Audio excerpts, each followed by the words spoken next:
Yes, good evening all. Welcome you all from CCI. So today we are going to have an important topic discussion on fever in respiratory ICU. So in today's era, this is the topic which we need to update every few years. So there happens some update in every year, and is in regarding this fever in ICU or fever in respiratory ICU.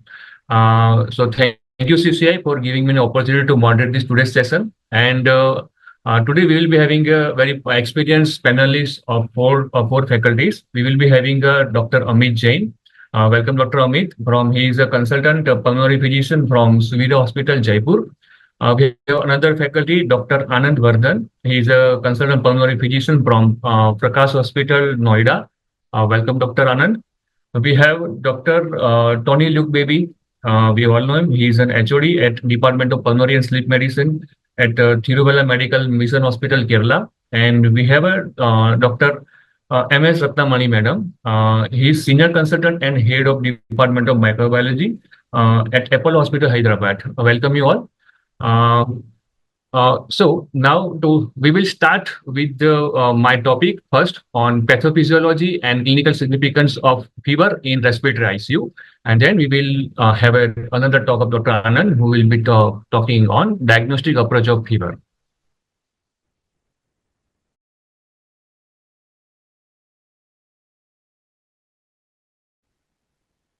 So today I will speak on pathophysiology and clinical significance of fever in respiratory ICU.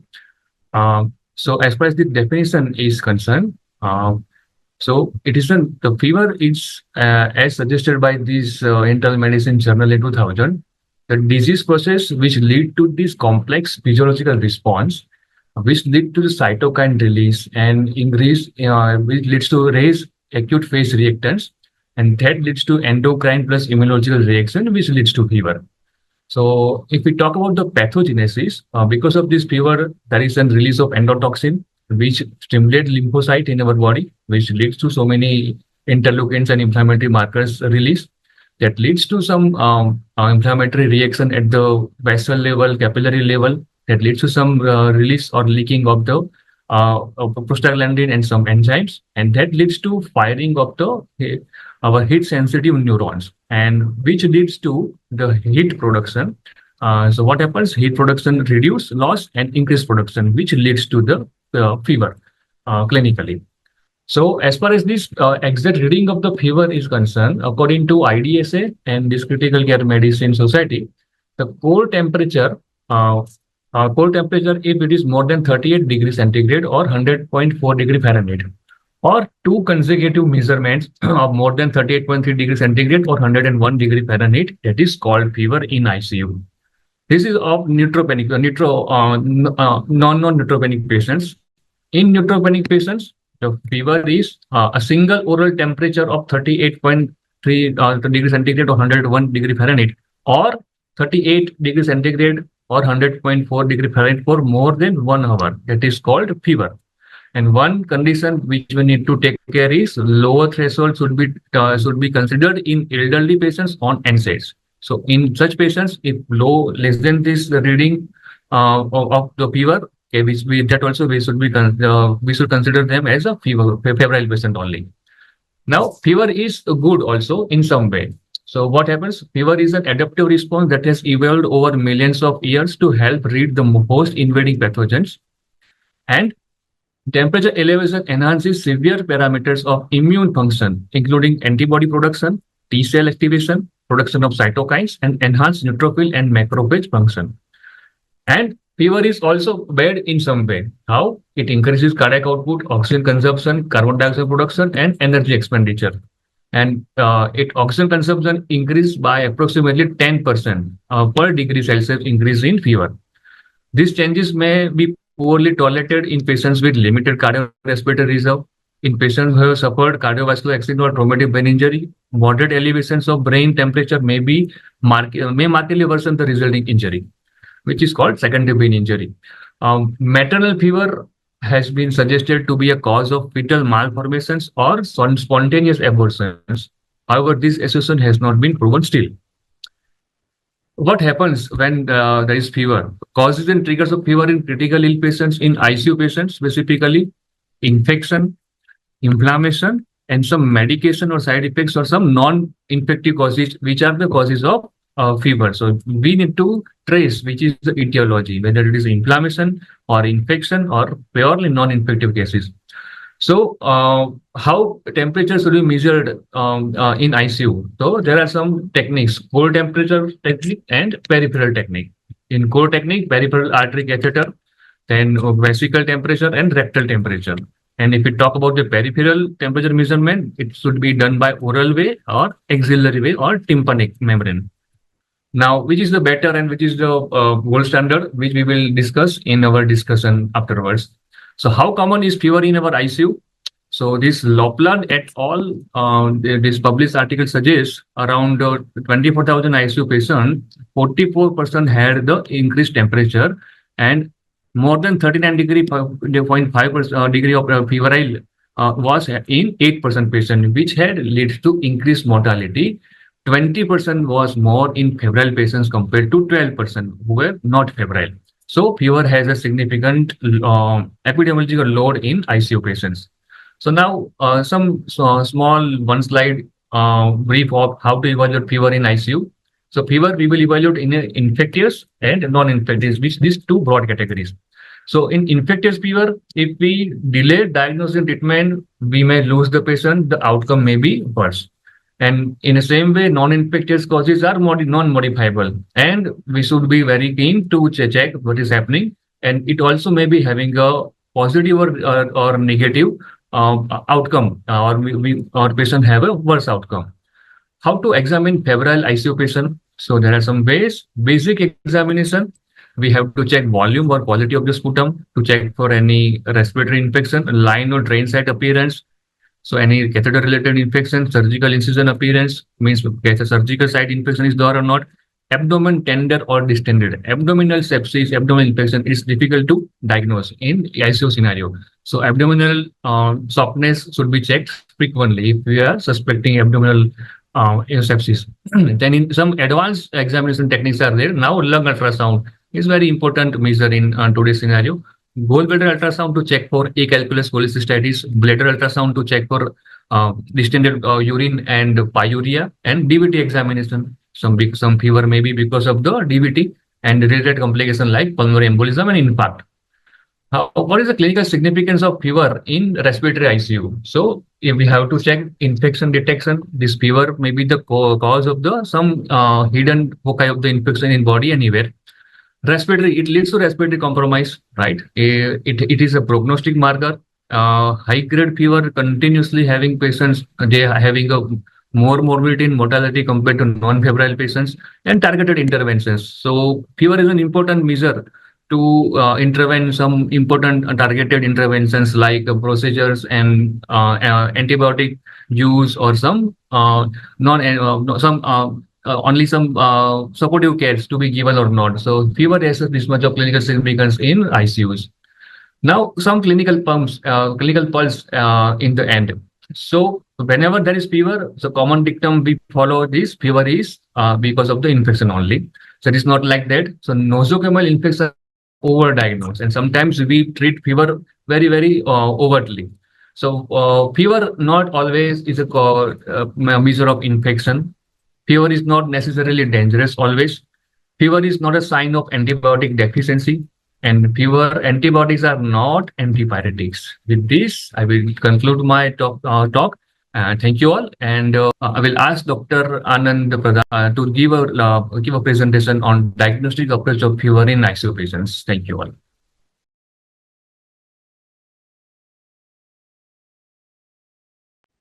Thank you, Dr. Abhishek, for our excellent presentation.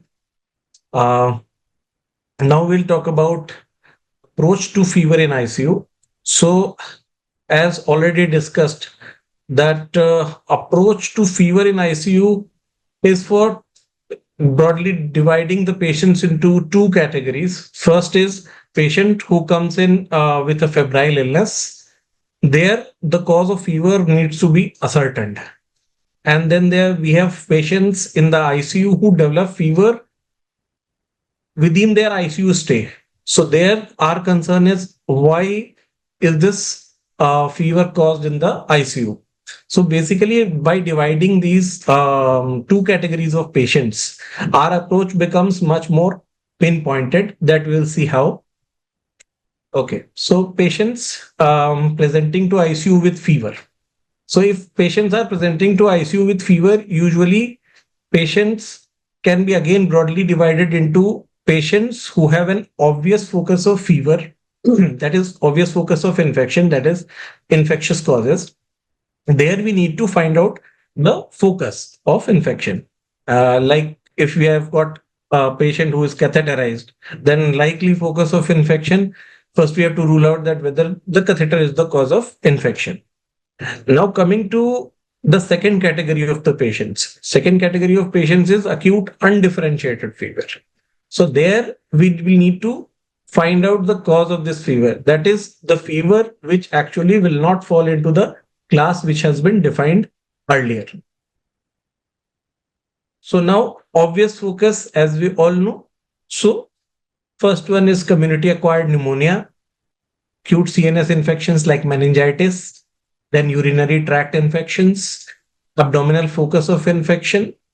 Usually that focus can be many a times visible like a pus collection inside the abdomen or in the various pockets, which can be picked up on ultrasound. And then we have wound infections, pus collections, or patients coming with trauma with infected wounds. So these are the obvious infections and obvious causes of fever.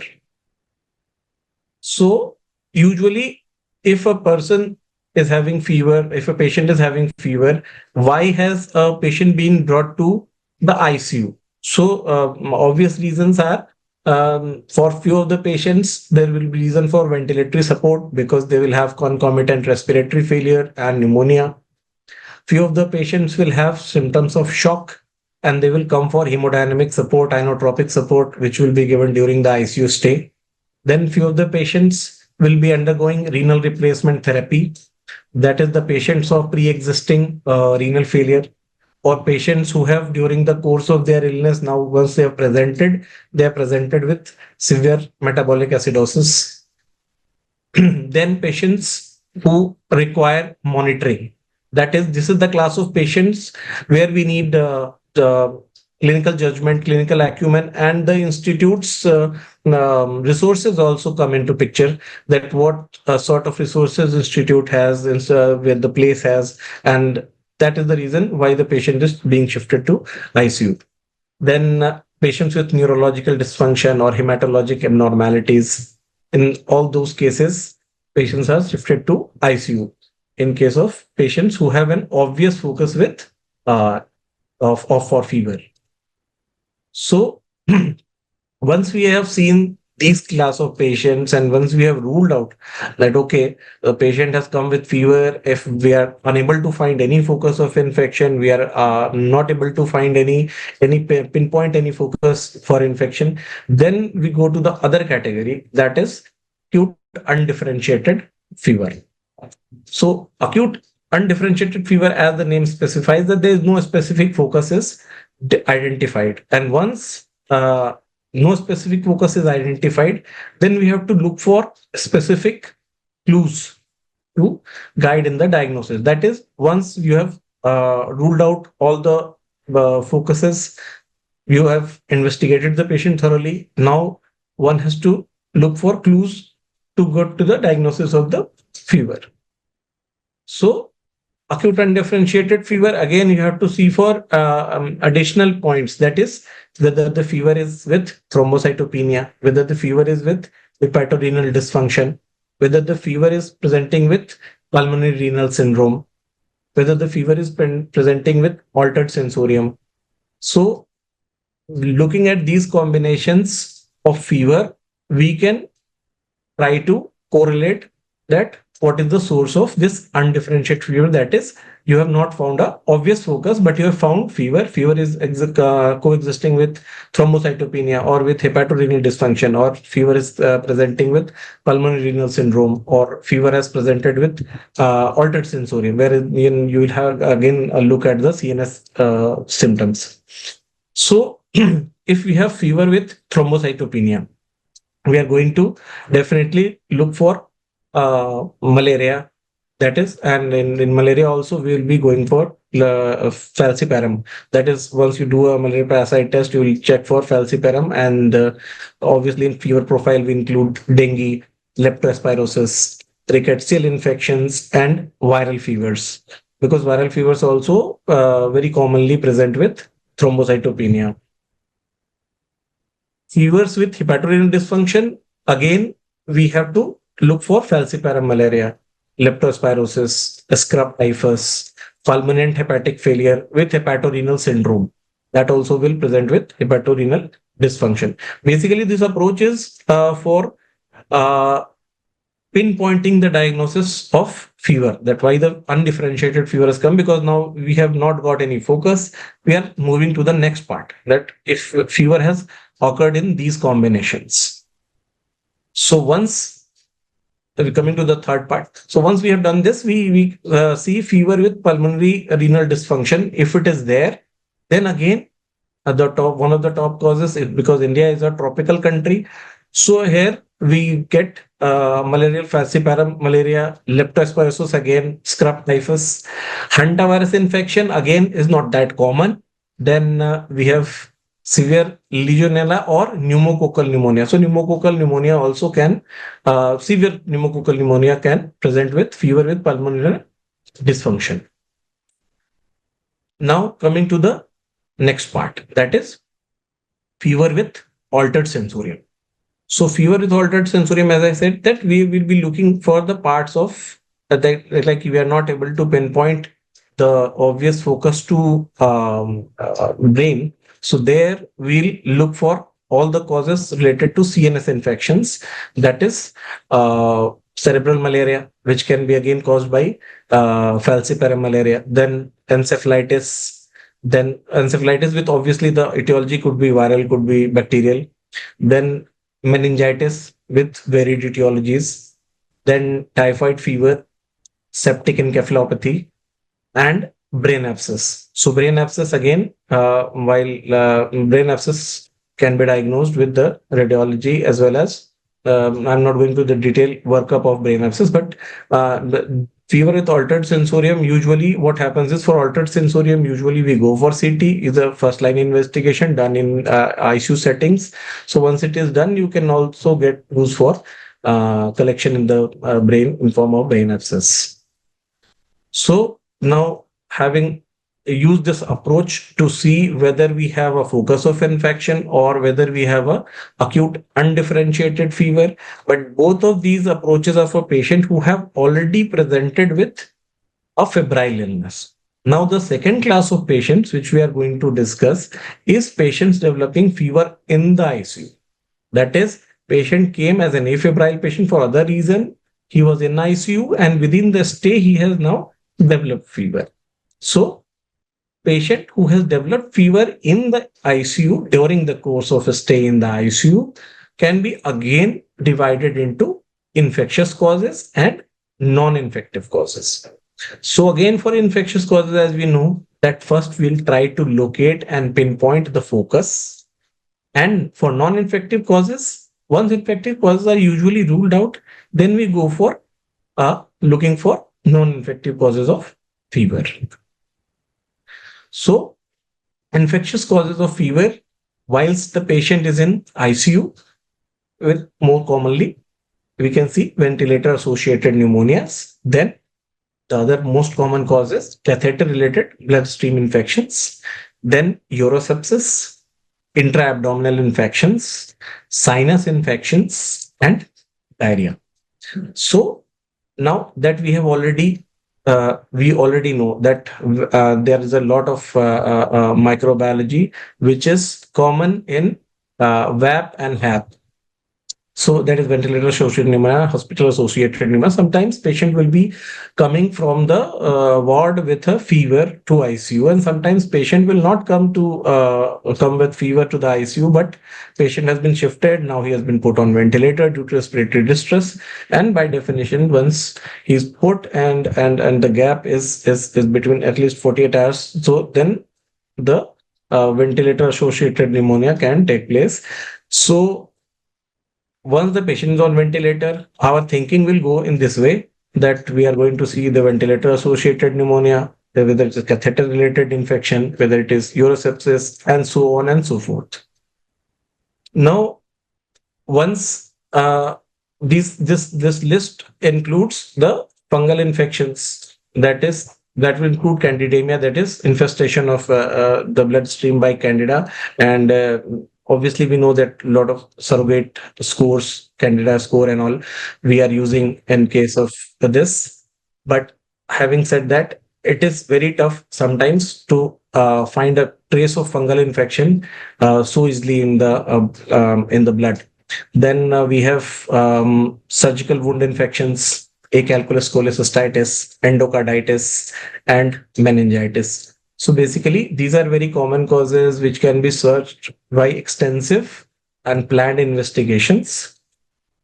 Once done, that once we have done extensive workup, we have found out there is no infectious cause, then we go to the non-infectious causes of fever in ICU. Ideally speaking, the approach is first to rule out the infectious causes because they will require immediate action.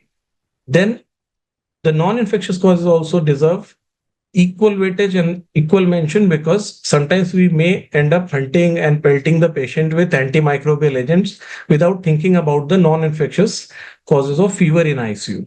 So non-infectious causes of fever in ICU include, if we go system-wise, in brain, cerebral infarction, hemorrhage can cause, subarachnoid hemorrhage can cause. In case of heart, acute myocardial infarction can present with fever. Pericarditis can present with fever. This pericarditis, we are obviously terming that pericarditis is non-infective, basically. Then, if the pericarditis is infective, if there is a collection, it goes into the infective cause list rather than non-infectious cause. Then, pulmonary causes include aspiration, atelectasis, pulmonary embolism, and ARDS.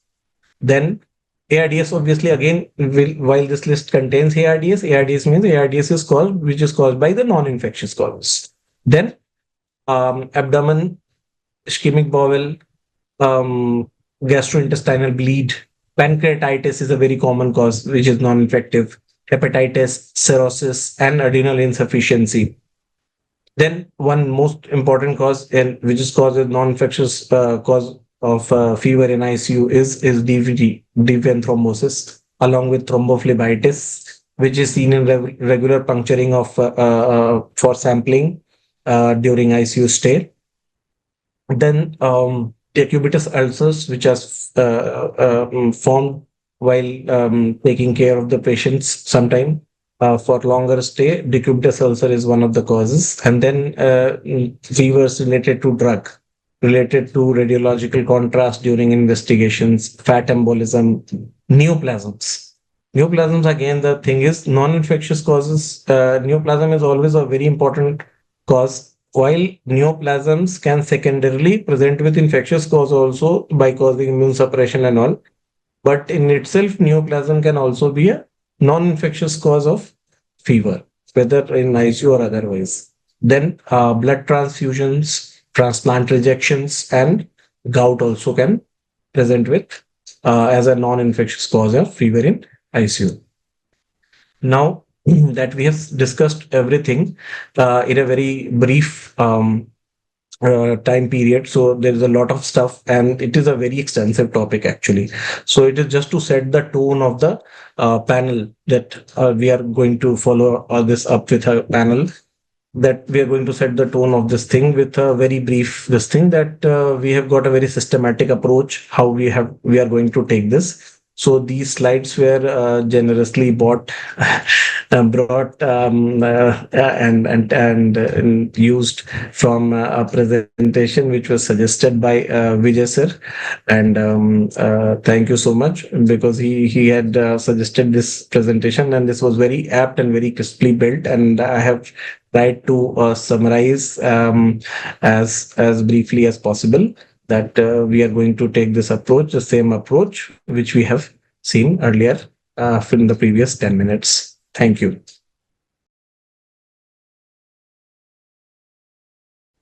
Yes, thank you, Dr. Anand, for a very good presentation. You covered almost everything which we are going to discuss in today's panel discussion. Okay. Okay, so Dr. Amit, I will start from you. Uh, Dr. Amit, in your experience, what's the incidence and what are the most common causes of fever in respiratory ICU? Okay. Among the common causes in what we see in IRCU is the exacerbation patients, COPD exacerbation, bronchial asthma exacerbation. And what's more important is the most of the time the exacerbation is viral, not bacterial. So we need not jump to higher antibiotic at first chance only. Secondly, most common cause is pneumonia patients. In pneumonia, also most common seen is the viral pneumonia, like flu or COVID type pneumonias. That also don't need higher antibiotics. Again, in pneumonias, we get community acquired pneumonias, HAP and VAP. And in other causes of fever, we get this blood catheter related bloodstream infection, urinary tract infection, fever due to pressure due to bad source.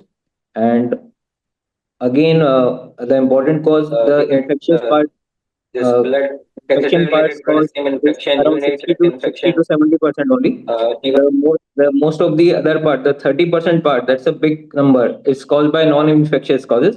As Dr. Anand also already discussed, there are many non-infectious causes. Even in the pulmonary point of view, also there is, if there is a pneumonitis which is without infection, or there is aspiration pneumonitis, if there is atelectasis, if there is a in the fibroproliferative phase of ARDS is there, if there is a rejection of the transplant is there, there will be fever. These are all non-infectious causes.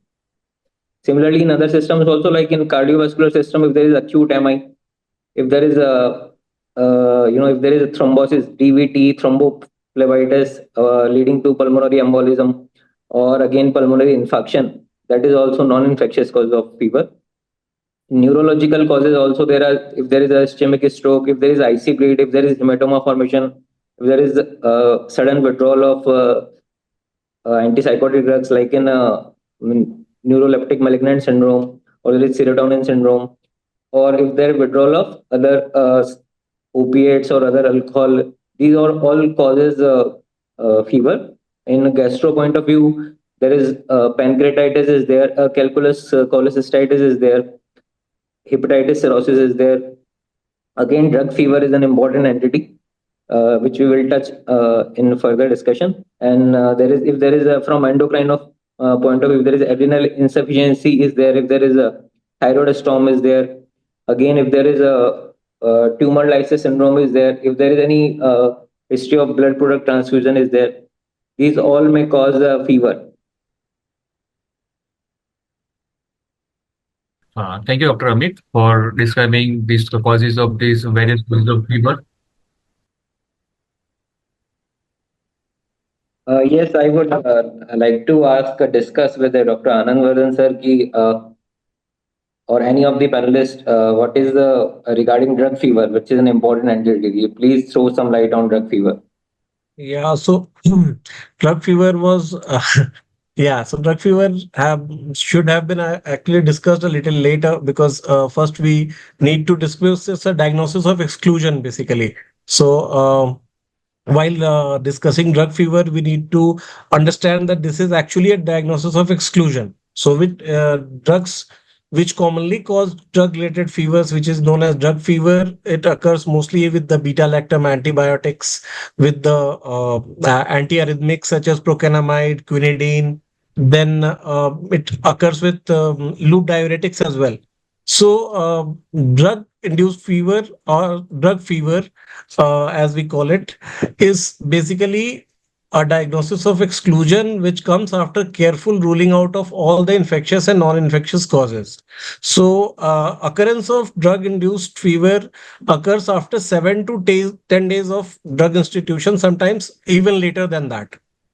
And the way we diagnose it, the way we confirm it, and the way we actually confirm that this fever is drug fever is basically you stop the drug and within 72 hours patient becomes afebrile. So basically it is actually not that simple as it sounds, because it's a diagnosis of exclusion, but yes, it is an important entity which we need to be aware of. Yes. I think Okay. Abhishek sir has come back. Yes. Yeah. Okay, can I proceed now? Yes, sir. Sure, sir. Okay, so We have discussed about drug-induced fever in between. We just made use of some time, sir. so Dr. Anand, now we will start with you. What are the ways of measuring fever? What's the gold standard of measuring it? And what is the difference between fever and hyperpyrexia? Can you please tell? Sir. So, as you have already mentioned while you were presenting, that the way we need to measure present temperature, the best way to measure is core body temperature. So core body temperature is the gold standard to measure it is by thermistors installed in pulmonary venous catheters, or in through the bladder catheters, or present through the esophageal route, basically if the thermistor is installed. But most of the places and most of the times it may not be present. So in that case, we can again the second best. Actually, these are gold standards. Now, if they are not available, then you can go for oral or rectal temperature. Sometimes logistically, oral and rectal temperatures are also not easy. So then we can go for axillary temperature, which is again less reliable, as we know. And tympanic membrane temperature also is taken at a few of the places. Again, it is equally unreliable. Then we have then coming to the difference between fever and hyperpyrexia or hyperthermia.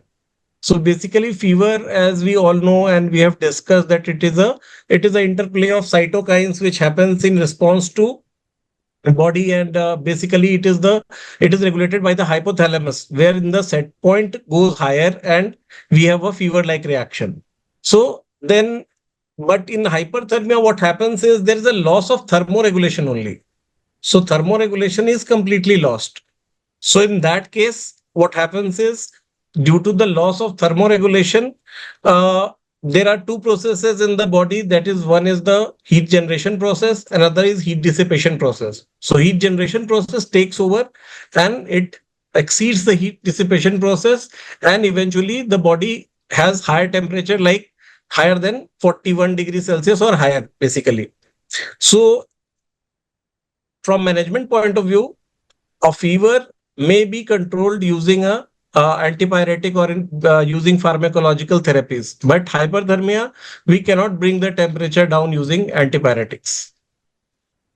Okay, thank you, Dr. Anand. You described it very well and precisely. So it is better to use the measure, whatever measure you are taking, like you are taking the pulmonary artery catheter, or you are measuring the fever with this thermometer, oral thermometer. But it is always necessary to check that we always continue the same patient with the same modality. If we are Yes. measuring temperature with the pulmonary artery catheter, it is better to continue to measure that patient over the period of time with the same modality, to not have a discrepancy in the fever readings.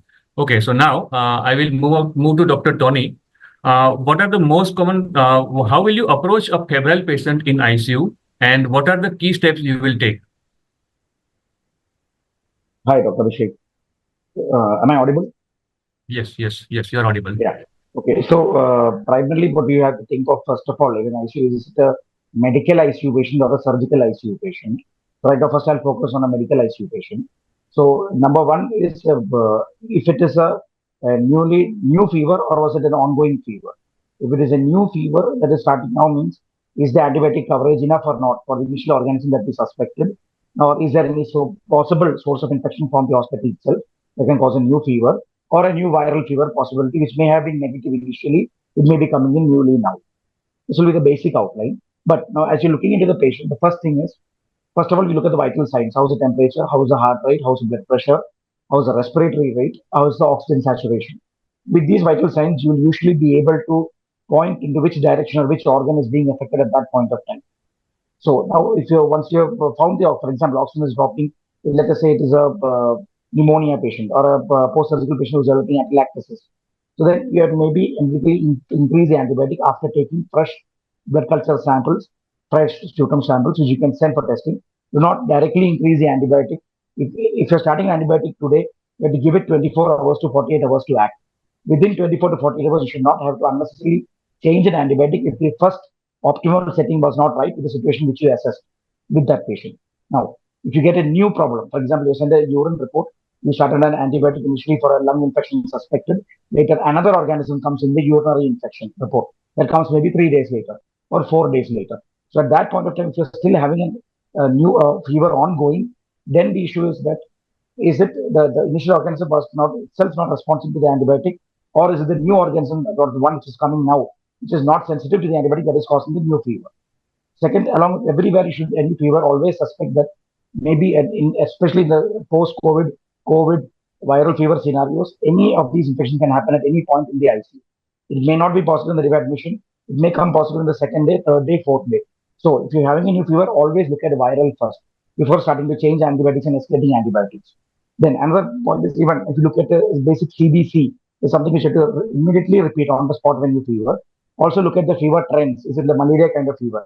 Is it a TB kind of fever? Maybe it's only evening rise of temperature. Then you get another direction to look at that point. Now, in an ICU, the normal thing is now something is maybe a ventilator associated pneumonia that may be setting in, maybe a central line associated infection that is setting in, a UTI, maybe a surgical site infection, maybe a new focus of sepsis that is happening in the patient. As our esteemed speakers told before, maybe a drug fever that is happening. And even very commonly, most of us know that our ICUs are AC fitted. Even a post-surgical patient coming out from the OT, they may just develop a sinusitis after that cold exposure. So these are things that you have to look at as a new fever point before and simply escalating antibiotics just because of a new fever is ongoing. Then another thing is even in a patient who is having an persistent loose motion connected with the fever, always other than the normal things like salmonella, you have to consider if there is a clostridium difficile still happening because of an antibiotic-induced kind of situation. So these are all things to look into. And of course, you have to involve your infectious diseases colleague in the assessment of the patient if you feel that you're not able to direct the assessment in the right way. So I go to that short as I can. Okay, yes, Tony. Yeah, Dr. Tony, you covered everything and very briefly.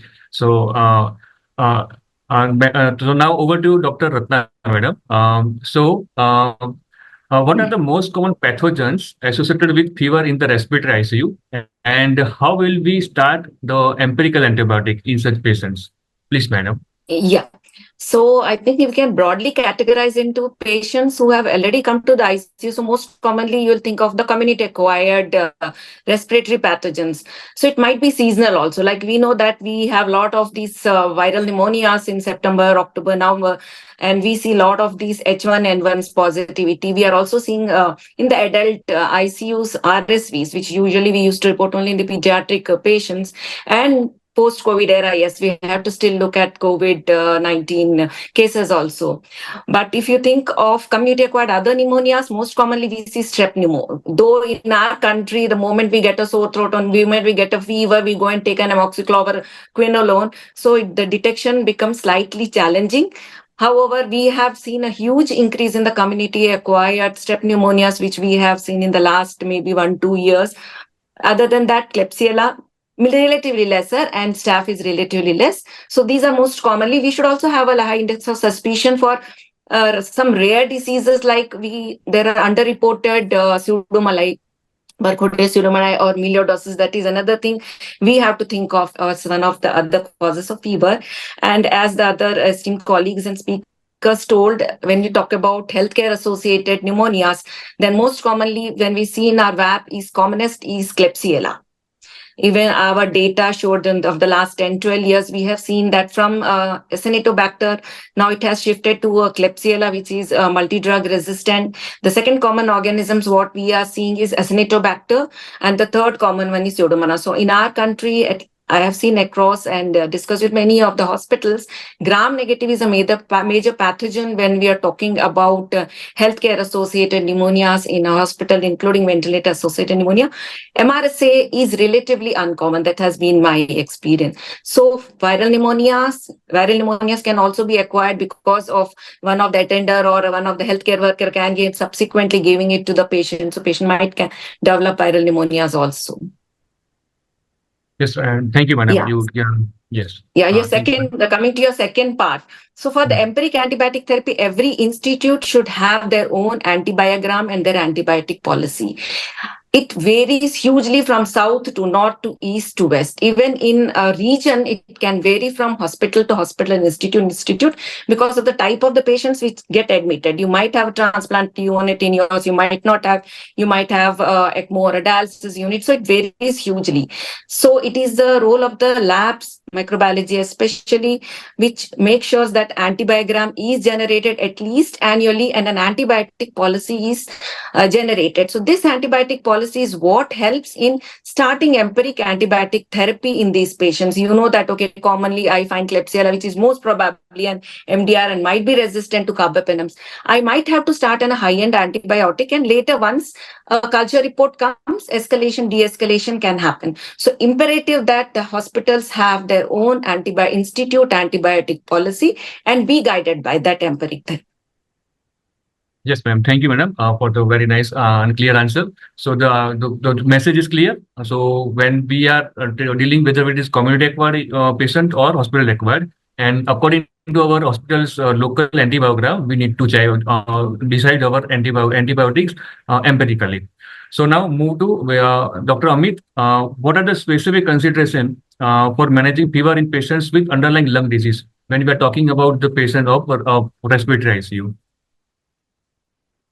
Patients with underlying lung disease, we should be cautious in sending sputum cultures or ET cultures on day one only of the hospitalization on day one of ICU, because that will give us a quick culture result. If it is a bacterial, then we can escalate or de-escalate antibiotics accordingly. Underlying lung diseases, specifically if there is a COPD asthma exacerbation patient is admitted, often the cause is viral, as I said earlier. So this should be kept in mind. This can be viral. For patients who are having past history of pulmonary TB or patients who are having silicosis are admitted with fever, then we should keep in mind the possibility of recurrence of TB or the drug resistance TB. So accordingly, microbiological history for TB should be done. If there is a history of recurrent hospitalization, if patient are of bronchiectasis, so while reading the culture reports, we should be aware that there are frequent colonizers bugs are there in bronchiectasis patients. And apart from this, in particularly respiratory patients, it is very common in obese patients or OSA patients or obesity hyperventilation patients that there is a basal atelectasis. So that is also one of the cause for fever. Okay, and again, pulmonary infarction, pulmonary thromboembolism, these can be kept in mind, and culture should be sent earlier. And as there are frequent colonizers for certain underlying lung diseases, vaccination should be advised at the time of discharge or when patient is fit enough. That's good. Thank you, Dr. Amit. You precisely discuss about the antibiotics approach for underlying lung diseases. Now I will move to Dr. Anand. How imaging would be utilized in evaluation and management of the febrile patient in ICU? Recommendation for X-ray, CT scan, and focus. Please, Dr. Anand. Sir, as we know that X-ray radiographs are most easily available, low-cost investigations, and portable X-ray in every ICU is a norm. So even guidelines also support this point of view that we should start off with a portable X-ray, and if it is taken with good technicians, with at least a basic amount of coverage of the both the lung fields along with the angles and everything, you are able to get a clue of what is going on. In case up now, we catch the hold of the guidelines only when we are going to say that focuses or point of care ultrasound basically should be routinely recommended, because routinely guidelines do not give us robust evidence that you are going to gain much from focus if there is a normal radiograph. But in clinical practice, what we are seeing, what we have seen, that if you have a good operator hands, I mean, if the intensivists are more and more doing focus, even without radiologists, intensivists, pulmonologists, and the multi-care team, which is taking care of the ICU patients, and they are becoming, with every passing day, they are using good and good USG machines have come. So with this, there is a catch, basically. Just whatever is true in today's guidelines may not be true tomorrow. When because that is an excellent non-invasive test, multiple times you can repeat it, you can see for all the changes, for any collections or consolidations, and we all know that the extensive blue protocol for focus which is there. But as of now, if we do not have a abnormal chest radiograph, then focus is routinely not recommended, or thoracic ultrasound bedside is not routinely recommended. Now coming to CTs. So while in search of fever, CT chest is also done, as well as CT abdomen. Similar is for point of care ultrasound is done for abdomen as well during search. And there also guidelines say that if you don't have abdominal symptoms, if you don't have transaminases which are deranged, you shouldn't go for a focus ultrasound. But in case of extensive search of fever, we always go for looking for collection anywhere. And if a patient has undergone a recent surgery, either thoracic or abdominal, you should plan for a imaging accordingly. In case you have an abnormal chest radiograph and you find it worthy, you can go ahead and do a CT scan, because most of the hospitals still do not have that portable CT facilities. Mostly you will have to shift the patient again. So you will have to weigh this risk always. And then for all unidentified causes, after extensive use of X-ray, focus, lab investigations, if we are not getting the clue, then in select cases, patients where safety of patient is ensured, and you find that transferring the patient is worth the risk, then you can go for a PET-CT also. But all the logistics and costs and everything have to be taken into account. Okay, and any specific reason to go for PET scan to identify the cause of this fever? Sir, usually what I found, because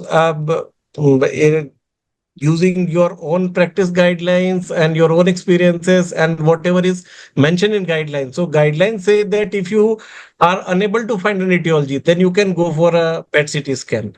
Here in my setup, or suppose the setups in which I work, PET-CT from ICU is a very daunting task because of transfers and some things like that. So I think it is best decided by the intensivist.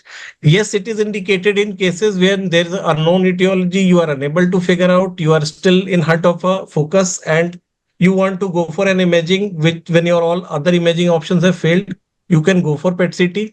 But I will advise that transfer risks are always there, and it has to be taken into account whenever you go for a imaging.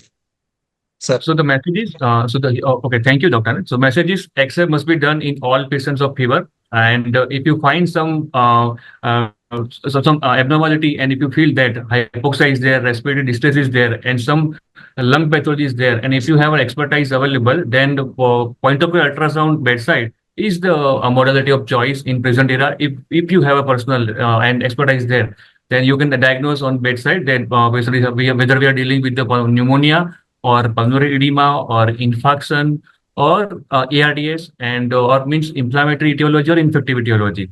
And if you do not have an expertise, then we can opt for the CT chest. And in very selected cases, when we don't find any etiology infective, and we want to search for some non-infective cases or malignancy like lymphoma, we should go for the PET scan, right? So, okay, Dr. Anand, thank you. And now we will move to Dr. Tony. So, how can we differentiate between infectious and non-infectious causes of fever, and what are the red flags that that warrant further investigations? That's the first part only is a bit heavy. So I'll say like this. Now, basically, if we are looking into, for example, how do we identify what may be the reason for the fever? So the fever is one of the most common symptoms that will become looking for any infection. So now let us say it is a tertian or a quartan fever that is occurring every third or fourth day. Then you think about maybe a prolonged malaria. If you're thinking of a fever and sweats in the evening resolved by the morning, TB is one option. Second is brucellosis. If there is an underlying fever. Then even in a tick bore, relapsing kind of fever in borreliosis, there can be week-long fevers with and maybe a week-long remission after that. Then maybe in Epstein fever, in Hodgkin's disease, again you can have week-long fevers. So depending on the fever symptom itself, it's much more easier to understand which direction to look into. But now it is not possible to go through all the fever classifications. So now what we look at also is now if you're looking for an infectious etiology in our country, we should always consider TB as one of the main reasons for a fever that is not responding normally to an antibiotic which are giving for maybe a general infection. Now, the problem coming is even let us say that we should, so that's why history taking is important in these situations. When you ask the patient persistently that was a TB exposure, any relative had a TB, if they visit any patient in the hospital with TB, then you go into that conclusion. No, if they have any dental work done recently, if they have any other procedures or surgeries done recently, any in that area is dengue or malaria common at the present point of time? Do they have any rats or any rodent exposure in that area? Any how well is the housing? How well is the roofing of the house? So is there possibly any cats or dogs staying within the house? Then other than that, medically, maybe is the patient on any having any history of any blood transfusions? These are all pertinent history other than our normal history, which all of us know how to take and to analyze a patient. Now, if it is a patient who has undergone a surgical procedure, maybe is there an intra-abdominal abscess present?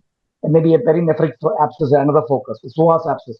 All this may be surgery related, but if the patient gives a history of surgery, even if there is no maybe acute pain in that location, still you may have to go for a repeat ultrasound or a CT, look into the abdomen to rule out that focus of that infection. Now, also in our particular Indian scenario, many a times the milk that is consumed may be unpasteurized. Maybe everyone does not have to need to buy a packet milk. So if they're buying a normal source of milk that is unpasteurized, Q fever, Yersinia, or other things, brucellosis are things which you have to look into in that differential. Now, most of these also respond normally to average normal antibiotics. But these are things to look out. If you're giving something, a simple antibiotic, give first course, patient is not responding, then you should at least go into a deeper history after that. Now, do they have cats in the house? Many people now grow Persian cats at home. So toxoplasmosis is a problem. Cat scratch disease is a problem.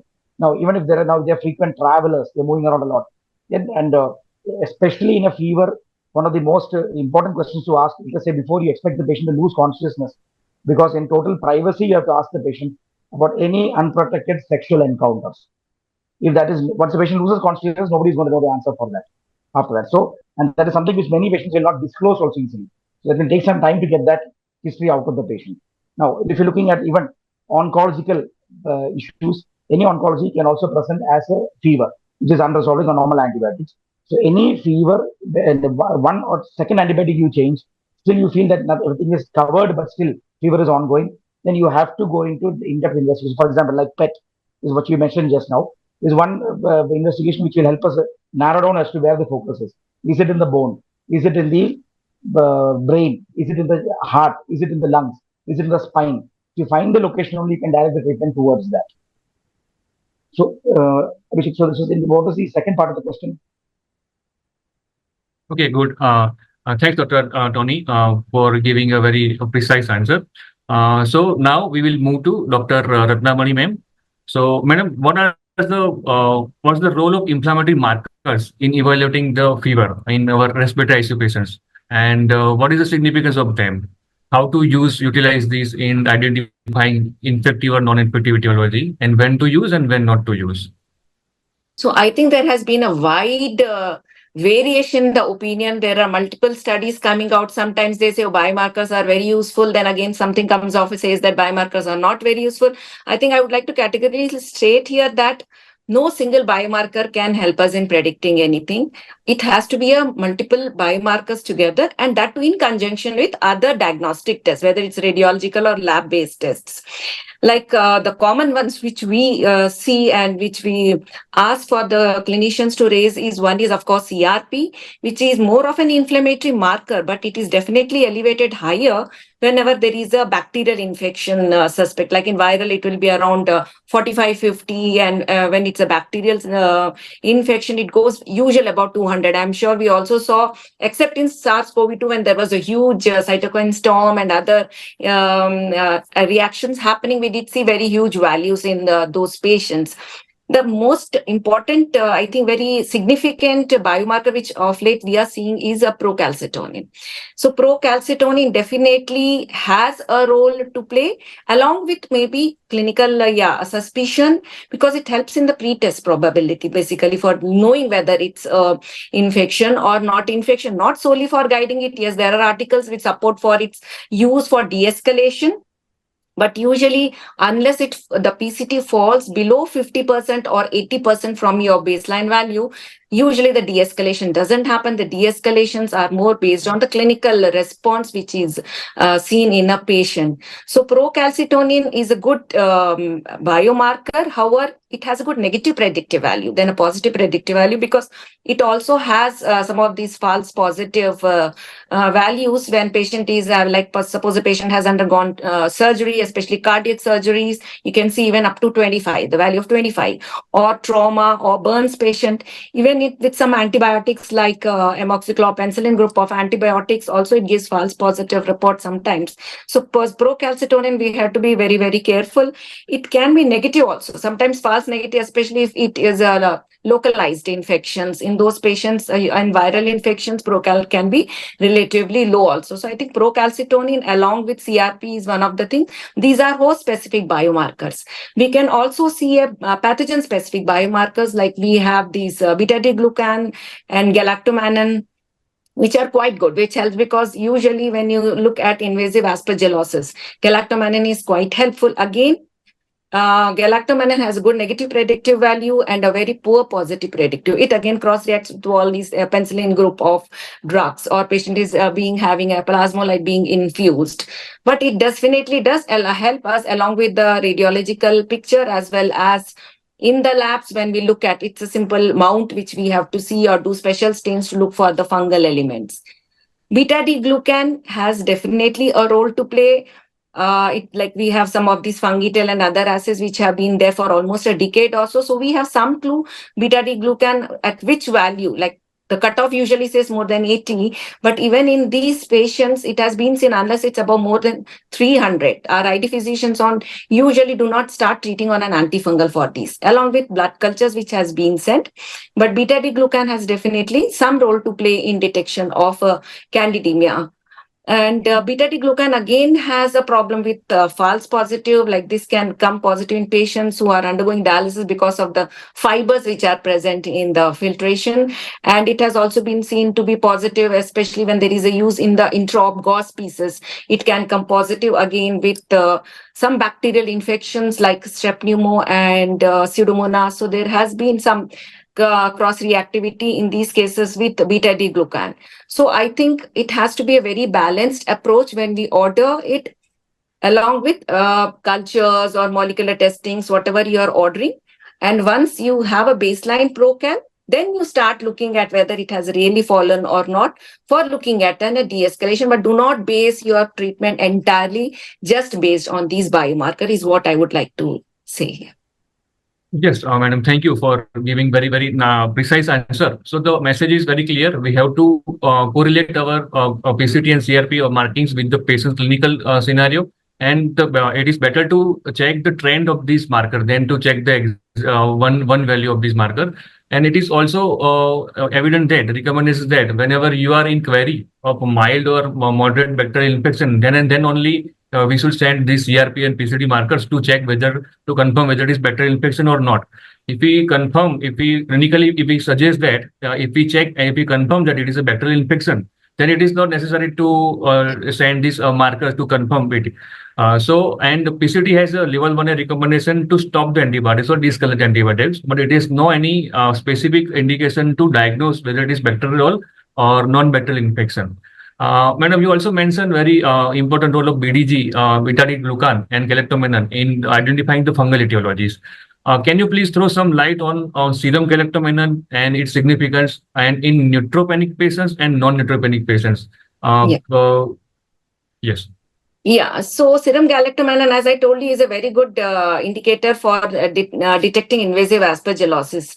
And again, this also we have to look at the serial, the increase in the titer. Like Mayo Clinic says that normally the cutoff people say 0.5, but Mayo Clinic says that you have to do it at least twice a week and look at the increase in its titers. Then only you can go ahead with its detection and going ahead for a treatment just based on invasive the galactomannan positivity.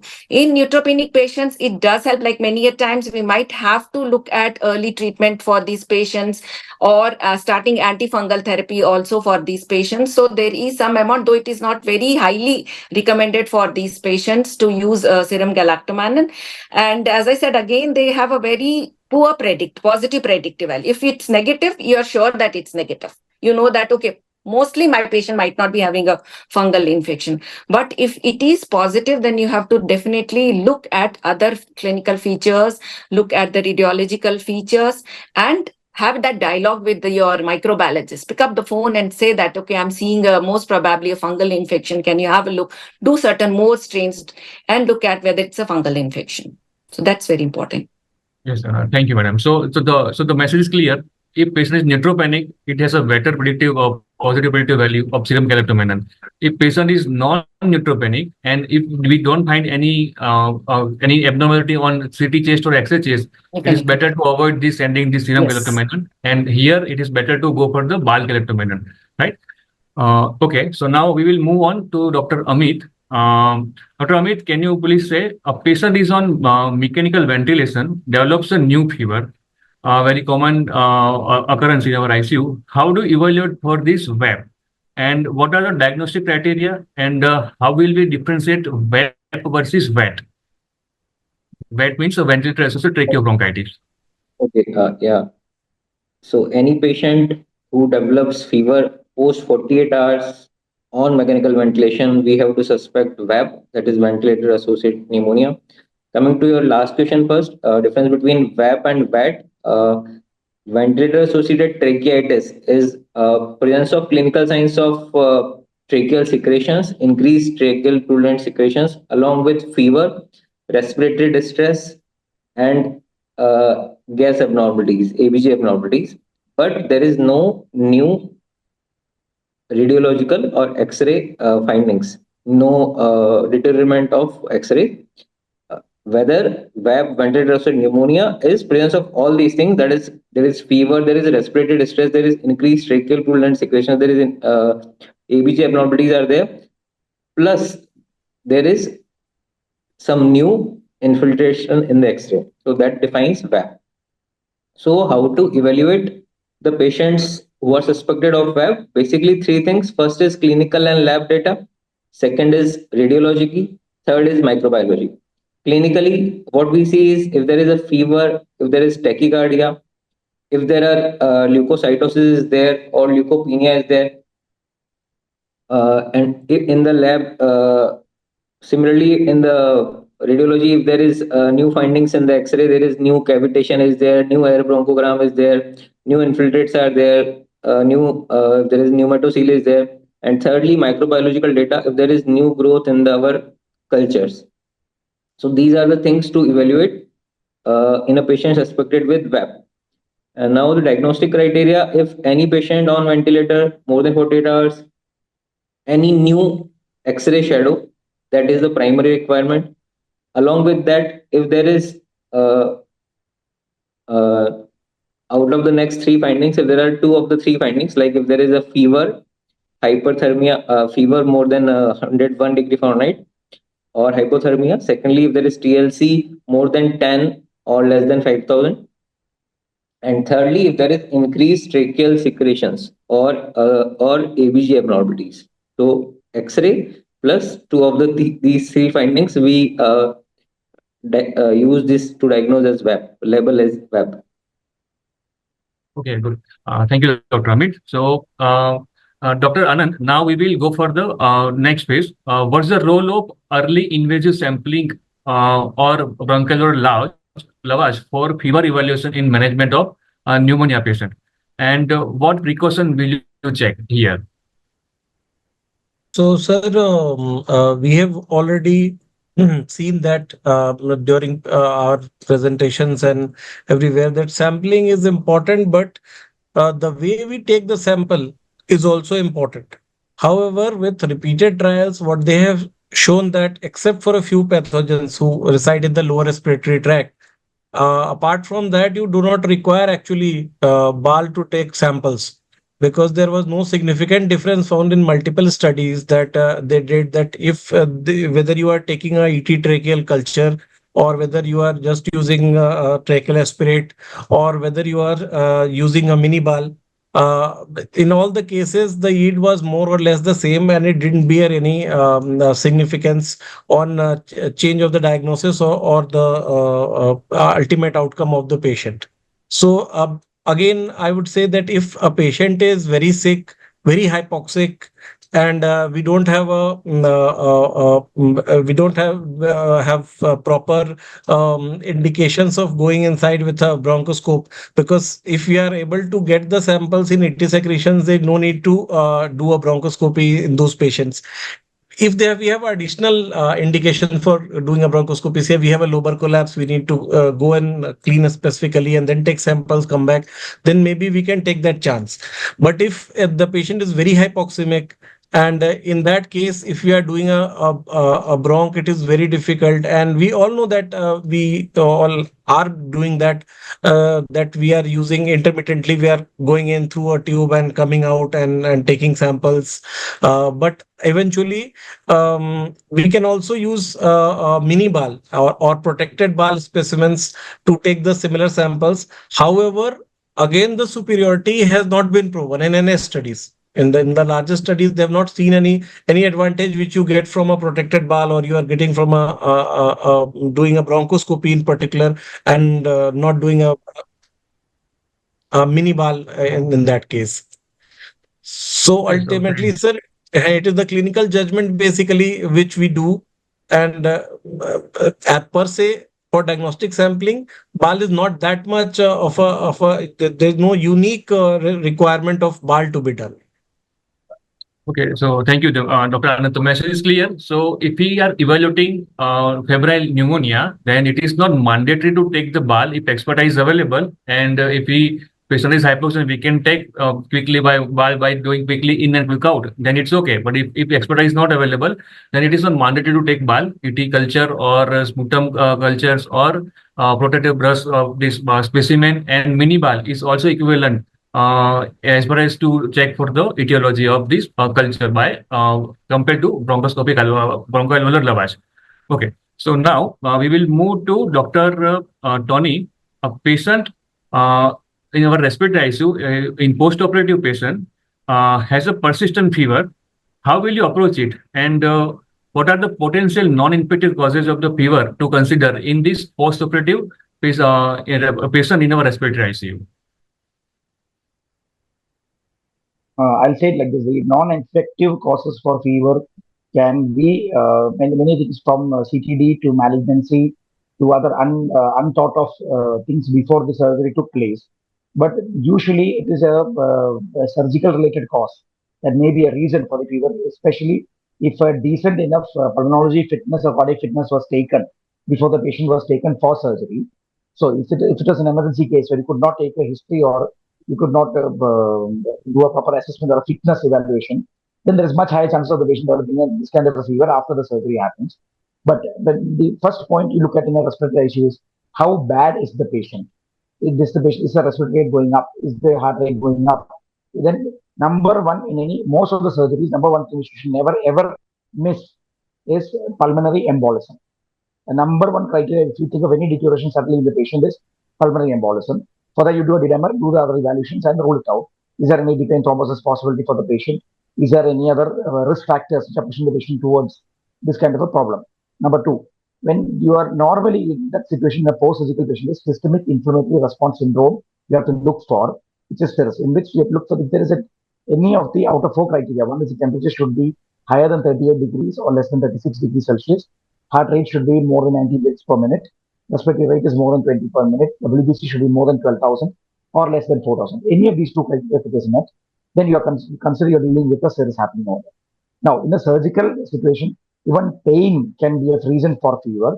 If you are given adequate paracetamol and analgesic for the patient, if it is still not responding, then you have to definitely repeat your CBC, repeat your CRP.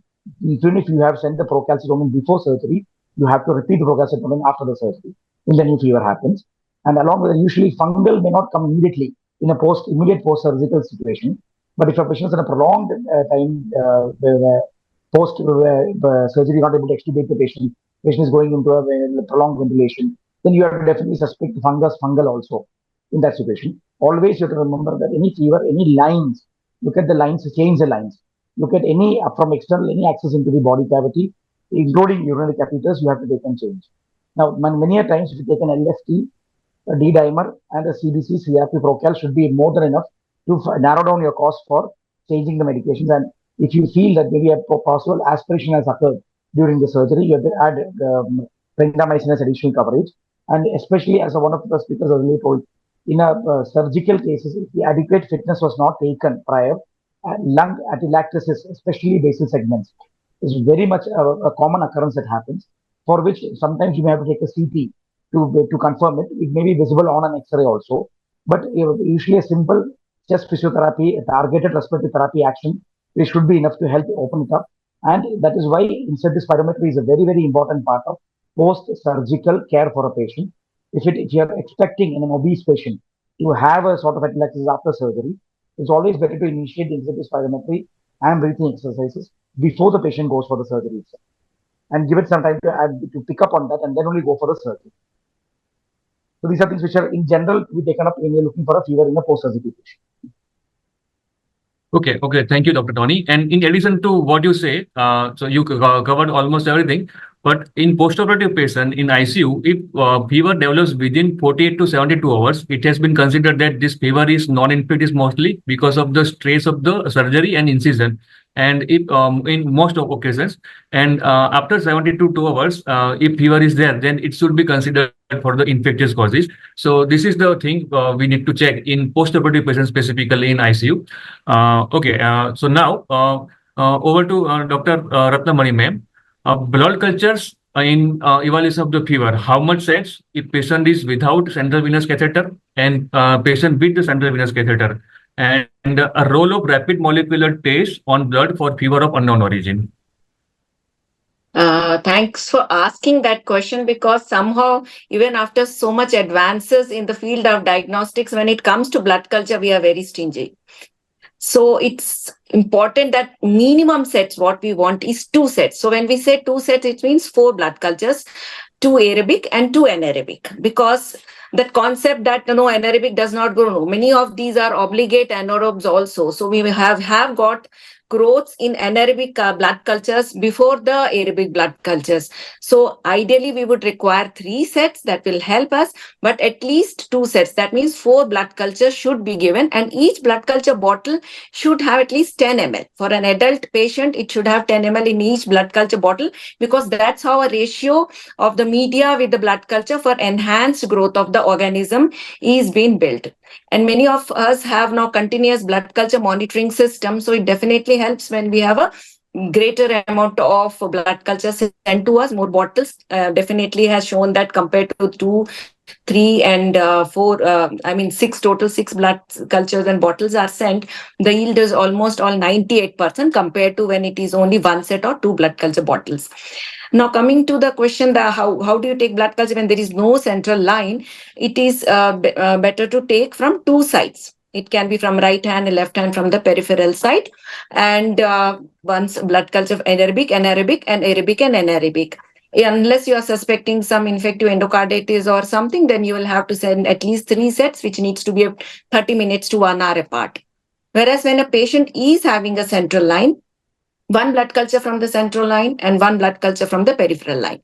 There are 2-3 reasons for it. One is for the diagnosis of a CRBSI, which is more of a clinical definition for a central line associated bloodstream infection, where you look for differential time to positivity. So it definitely helps when we have a blood culture taken from a central line to peripheral.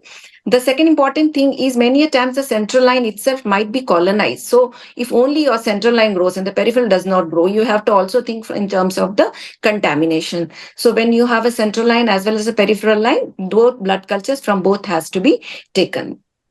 That's Thank you, madam. yeah. A second question was, I'm sorry. Yeah, sorry. The second question was role of rapid molecular tests on blood for fever. Now, for a long time, we did not have anything directly, because I know many times intensivist callers and ask, madam, patient is having sepsis. Can we directly run the blood on something and get a report? Unfortunately, human body has one thing is these biomarkers cross-react with, the PCRs cross-react with human DNA, the bacterial in the human DNA. So there might be something which is not actually a pathogen and picked up in the blood.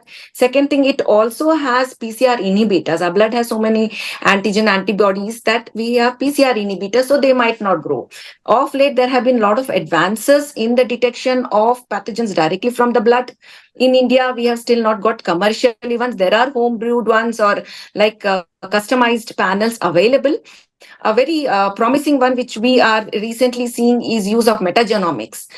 So nuclear, the whole genomic sequencing, that or next generation sequencing, what we call about, that has about 22,000 pathogens in it. So that we are actually sending and trying to correlate clinically, too early to say something, but these are some of the rapid or molecular tests which can be used for early detection of sepsis in the blood samples. So, madam, can you please tell with this conventional, this culture method, compared to them, this rapid diagnostic test will yield a result in how much earlier, so that About we can have a better rate? Sorry, yeah. So basically, that is also not very fast. It takes about 48 hours for them also, because you have to run a huge next generation sequencing. You have to run the whole genome sequencing. So it does take about 24 when they identify that there is a bacteria or not. One thing, first report comes as, yeah, there's a bacteria or no bacteria. Once a bacteria report comes, then they further find out like which pathogen is there, and even the resistant genes come out. For a conventional blood culture, if there is a very high bacterial load, we have seen blood cultures coming positive even as early as 4 to 6 hours. And here there is an imperative rule of 24/7 microbiology lab. When you have a 24/7 microbiology lab, the moment your blood culture comes positive, just making a gram stain to see whether it's a yeast, which is having higher mortality. So candidemia, whether having a yeast or a gram negative, is something which we can at least pick up a phone and inform in the ICUs. The second thing is recently CLSI guidelines, which we all follow, has also approved for the direct sensitivity testing.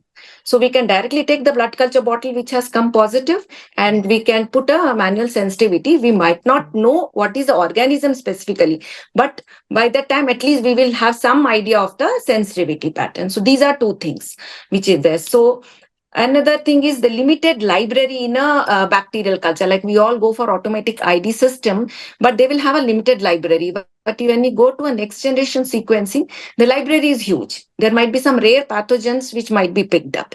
So when you are against a wall and not able to get a routine diagnostic, in India, you know, salmonella and these things are more common, brucella, salmonella, the other organisms. But if you are not able to diagnose anything in these, maybe the next generation sequencing might come helpful in these scenarios. Okay, thank you, madam. So we can say in with if bacterial load is not that much high, then we can have a yield almost 24 hours earlier than our design with this newer molecular method compared to our conventional culture method. Okay, and madam, and any role of newer this amplification test for viral etiology and this respiratory multiplex PCR panels we now usually do, or biofire? What is the role and how it is useful in our daily practice, and it should be done in routine basis or not? Please throw some light for pneumonia. Yes. So I think we have found it quite useful in admitted patients. I think it has still a very limited role in OPD patients who walk in, and because there is like you can still have a diagnosis, you have still time, and you still give a broad spectrum antibiotic for these patients. But in an ICU or in an admitted patients, this multiplex PCR, which has almost 22 to 23 pathogens, is hugely helpful. And what we have seen is this viral panel, which is more for upper respiratory tract. So we have two panels, respiratory and pneumonia.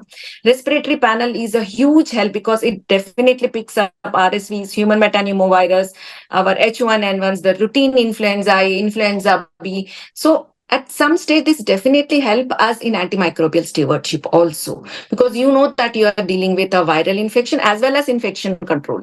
If I know that a patient is having an H1N1, I have to start taking precautions from for the healthcare workers also.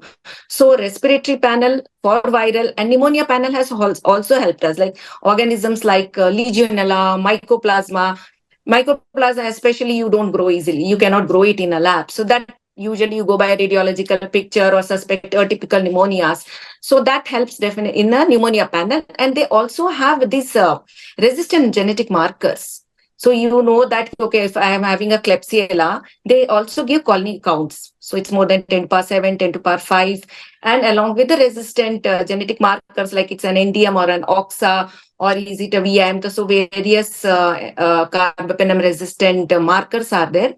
Here, only one thing I would like to say is it cannot be just, it's a machine. So you cannot just take a printout and give it. Sometimes you can see multiple organisms reported. I come across many times people call us and ask, it has given 4 organisms, 5 organisms. Be very judicious.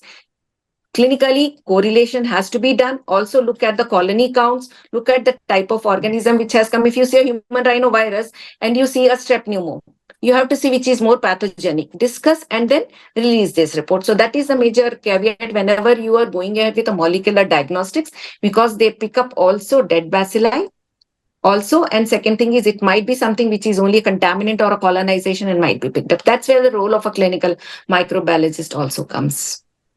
So thank you, madam, for throwing light on this. So this now, if we are dealing with the fever with pneumonia cases, we have to send these panels now. We should use this panel with correlating the patient's clinical condition. But it is not like that now. We should not avoid this test. If this is available in our clinical setting, we must send this to utilize it more. Okay, thank you, madam. Now I will go to Dr. Amit. How will you approach fever in immunocompromised patients in the respiratory ICU? Which infections will you check here, and what empirical antimicrobials will you choose to go ahead in such patients? For fever in immunocompromised patients, we have to proceed just like an adult immunocompetent patient, go by detailed history, physical examination, and radiological findings. Apart from the normal labs, we should also check. We should be apt in sending the cultures for this patient. We should send blood cultures early. If there is any secretions, if there is a sputum or ET aspirates, then we should send them early. And apart from that, the routine test that CBC, ESR, PCT, CRP that we do, but stool for ova and parasites and stool for bacteria, that should also be sent. Nasopharyngeal swab, as ma'am also said, for this PCR multiplex is quite good in these patients. We get early results, and the good amount of pathogens we can detect. And similarly, if there is for immunocompromised patients, we can classify them into high risk, intermediate risk, and low risk. In high risk patients who are, if there is splenectomized patient is there, stem cell transplant patient is there, hematological malignancies patient is there, they are high risk. If advanced AIDS patient is there, that is high risk. Intermediate risk is HIV AIDS patient with the good CD4 count, solid tumor split patient, and again solid organ transplant patient. They are also in intermediate risk. What is in low risk is the patients on corticosteroids, diabetic patients, or there is any disintegrity in the skin lesions are there, they are low risk patients. So accordingly, we can plan the further investigations and treatment. Especially if there is HIV patient, we should know what are the CD4 counts, what is the previous history of infections, if we are suspecting PCP, we should send BAL earlier rather than sputum, because BAL is quite better sensitivity than sputum or ETS spread. Nowadays or in future, we will be seeing more of lung transplant patients. So we should be aware what is more common in lung transplant recipient patients. So among lung transplant patients, invasive aspergillosis is very common, and Aspergillus tracheobronchitis is also one entity that is commonly seen in post lung transplant patients. Among viruses, there is cytomegalovirus and Epstein-Barr viruses that is common, and toxoplasma among the parasite that is very common in the lung transplant patient. Of course, there can be pneumocystis carinii may be always there. TB can be there. COVID can be there. That can be there. But these things we should be aware of. Regarding your last point was antibiotics. Choosing empirical antibiotics, there cannot be one blind regimen for all the patients. But at least once we send the cultures, we should give a good coverage of gram negative, gram positive. We can give a third generation cephalosporin plus minus aminoglycosides, and for gram positive, teicoplanin or vancomycin. Along with that, if we are suspecting PCB or atypical infection like Legionella, Mycoplasma, then we can also start them Septran or macrolides. Again, when sending cultures like ET, sputum or BAL, we should always send for in immunocompromised patients, especially we should always send for fungal cultures and for nocardia stain. So that this should be kept in mind. Okay, thank you, Amit. So in addition to this, the important point is whenever the patient is immunocompromised and in shock or not in shock in ICU. If patient is in immunocompromised in shock, then better to give maximum empirical coverage. We have to cover gram positive, gram negative, atypicals and antifungals. So if patient is in shock, we cannot neglect any pathogens, because until we have some culture report with us, we have to cover empirically everything. And if patient is not in shock, then we can take our syndromic approach according to patient's source of infection. So moving forward to that now, Dr. Anand, what's the role of antibiotics in management of fever, and which antibiotics or which measures is preferred, and what are some important trials, and what if fever is there, whether to treat it or not, and when to treat, and how much, when, at what reading we have to treat exactly, and to reduce down the fever in immediately, and means what are the absolute indication to treat the fever, and in which are the conditions in which we cannot, if it is okay to not to treat the fever. So there are several parts to this topic, sir, basically. That because first and foremost, that why are we worried about reducing the fever using antipyretics or any other measures without treating the root cause of infection? Or while we are treating the root cause of infection, meanwhile, we need to reduce the temperature. Theoretically speaking, it was thought that patients who are critically ill have limited physiological reserves. And in that, if fever will increase the metabolic demand, that will lead to the further stress and further bad prognosis of the patient. However, interestingly, they did a trial which was known as heat trial. So in heat trial, what they did was they used acetaminophen in critically ill patients versus placebo. So they actually patients other than this were not given anything else, and they only made an exception at the temperature above 39 degree, or wherein the patients where they used other methods for cooling the temperature down, that is not using the pharmacological measures. So for this, what they derived as results was very interesting, that it neither did reduce the ICU free days, neither did acetaminophen group got any advantage over 28-day or 90-day mortality. So none of the parameters were found superior while finding. So several other studies also haven't found any benefit of using pharmacological therapy to bring down the temperature, and they have also for very few studies have given very limited evidence that in a huge subset of post cardiac surgery patients they have got some benefits over not letting use of antipyretics. And then there is one small subset of patients of neurological patients, that is neurological injury patients, where in temperature management they got some advantage. But there is no distinct advantage of a pharmacological method reduction of that is use of antibiotics basically. So going again to the heat trial. Heat trial is one of the largest trials which was done on this, and it was the sample selection and generalization of its results are more easy. So then what we can see is there was no significant difference until you find a very compelling reason to reduce the temperature using antibiotics. Now the other part of it is in the guidelines which were recently released in November. There they have said that there is no rule of pharmacological rule of reducing of temperature using antibiotics. It neither helps in neither helps in the survival nor in the ICU free days, which was exactly concluded by the heat trial.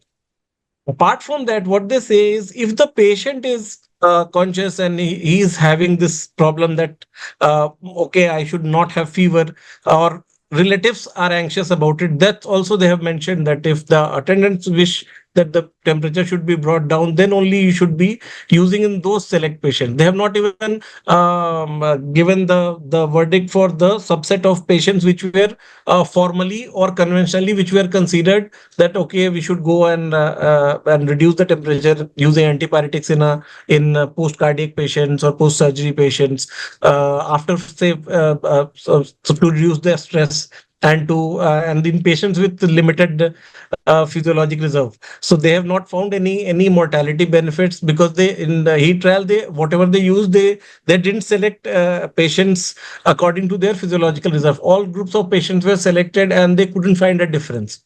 So as of now, the bottom line is that use of acetaminophen or any antibiotic to reduce the temperature is not routinely recommended. But yes, for higher temperatures in the trial also after 39 degrees Celsius, 40 degrees Celsius, they went on and for case to case basis, they did physiological other physiological methods of cooling down the body temperature. Okay, yes, Dr. Anand, you precisely tell. So the message, the clear message should be the low-grade fever or the fever till 39.3 degrees centigrade or around 103. It is okay if we not treat. If we treat, we symptomatically patient will feel better, but there is no any mortality benefit by treating fever with antibiotics. It is better to treat the fever with pharmacological measures rather than non-pharmacological measures. So better to use acetaminophen. But there are clear indication where we have to treat the fever whenever there is a fever is more than 40 degree or more than 105 degree Fahrenheit, or when patient is having a neurological impairment, because here with neurological impairment patient might be having a brain injury which may be irreversible, and the third patient having some cardiorespiratory compromise. So these are the three categories of patients in which it is always necessary or it is absolutely indicated to low down the fever by antibiotics. But except that if patient is comfortable, it is okay to not to use any measure to reduce down the fever. Okay, so now we will move forward. Dr. Ratnamani ma'am, an important point now. How will you interpret the culture results of drug-resistant pathogens in context of a febrile respiratory ICU patient of pneumonia? In context of carbapenem or multi-drug resistant GNB and carbapenem or multi-drug resistant GPCs, because these are the two pathogens which are most common. And in today's era, we need to know and we need to learn how to investigate such and how to learn this culture report of these pathogens. So it is important that when a microbiology report gives a culture report, they have to first use a cascade system. Like we know that if it's a sensitive strain, there is no point in releasing the entire antibiotic panel tested because we are also responsible for preventing the misuse of the antibiotics. Having said that, since we are talking about drug-resistant organisms and pneumonia in the hospital setup, what we have to see is that what is the mechanism of resistance. So many of the times the report mentions ESBLs or MDRs or maybe PDRs or XDRs. We do not specifically say what type of ESBL it is. though it has been tested by the lab. So here we have to use one is automated method, which gives us what could be like, is it a SHV or TEM type of ESBL, or insist on a genetic resistant marker testing. It need not be very expensive like a PCR testing, like your BioFire, which gives you. There are card tests, which are very good card tests available, which give you the basic WIM and SHV, KPCs, NDM, OXA48 like. And why it is important is not all antibiotics work against NDM. Most of them work against KPCs, or a few have come out now which also work against OXA48. But in India, what we have seen is we have co-production of both OXA48 and NDM. So newer antibiotics like ceftazidime, avibactam will not work in such patients. So first thing is interpretation of a culture report when it comes to you. Look, usually there should be a comment in a good microbiology lab. There will be a comment of 2-3 things. One is, what is the possible resistant mechanism? Even if they don't go into the detail of what is the enzyme which is being produced, which you have to again call up to a clinician has to call up to microbiology. Second thing is intrinsic resistance types. Like we know that a Stenotrophomonas, which is very sensitive strain, I have released a report. But if we don't mention that it's a meropenem resistant intrinsically, there might be a patient who is already on meropenem and not responding. Then we start treating them with other antibiotics or antifungals. So that also has to be mentioned, that it is intrinsic resistance. And the third is the tissue concentration. Some of them don't achieve the tissue concentration, like your TG-cycline in a urinary, or Dapto for that matter in a pulmonary. So these 2-3 things are very important to be mentioned by a microbiology lab. Then only a clinician will be able to properly interpret a report. So ESBL, just mentioning that ESBL, yes, it has some amount of clue. But if you want to add or ask more, then additional resistant markers should also be asked. That helps definitely, that it's an NDM or OXA or a KPC, because it will help you in guiding what antibiotics needs to be given for this patient. Yes. Thank you, madam, for detailing this. So the message is clear. In Western world, if drug resistant GNB is concerned, the KPCs are the more concerned in the Western world. Whenever the India is concerned, we have a more of NDM. Yeah, and yes. NDM, here NDM, we need to identify earliest, because in NDM, our most important drug meropenem is not effective here. Here even colistin or polymyxin will also alone will not be effective. We have to take a very specific way to diagnose whether it is NDM or OXA48 or NDM plus OXA48 mix type of resistance here. To have a proper regimen as early as possible, because here if we miss some time or duration in giving the proper antibiotics, we may lose this patient. So that's why the role of this knowing the pattern of resistant pattern, which enzymes are involved as early as possible. So I would like to add. Yeah, so I just would like to add for the gram positive, since you asked about the gram positive also. As I said, gram positive not a major concern, but at the same time, there is definite increase in the Staph aureus identification in the isolates, and most of the time it is an MRSAs. So most commonly what we see is MRSAs if you see Staph aureus, and VRE is not as such of a major problem as of now, not a major concern. But then, having known that, we should also know whether it's a Van A type or Van B type or Van C type. Though usually when the moment we say it's a VRE strain, automatically we start going to look at linezolid or adaptomycin. But there are certain resistant mechanism where you can even use a ticoplanin. And even there are certain species of enterococcus like Enterococcus gallinarum, which is inherently resistant to vancomycin. So just knowing it's an enterococcus is not enough. You should also know what species it is. That's very important. Okay, thank you, madam. So moving forward now very quickly, madam. Now, can you please tell us the antimicrobial choice, 3 important drug-resistant gram-negative bacteria. So, carbapenem-resistant Enterobacteriaceae, CRE, carbapenem-resistant Pseudomonas, CRP, and CRAB, carbapenem-resistant Acinetobacter. So, these are the 3 most common organisms which we deal with in daily ICU practice in India. So, which antimicrobial of choice in 3 of these strains of the GNB MDR?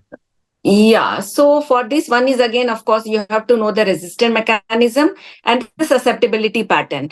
So once we know that, okay, it might be a KPC or something, then you can still go and opt for a some combination which is like ceftazidime avibactam, which has come out recently. So it's a good combination.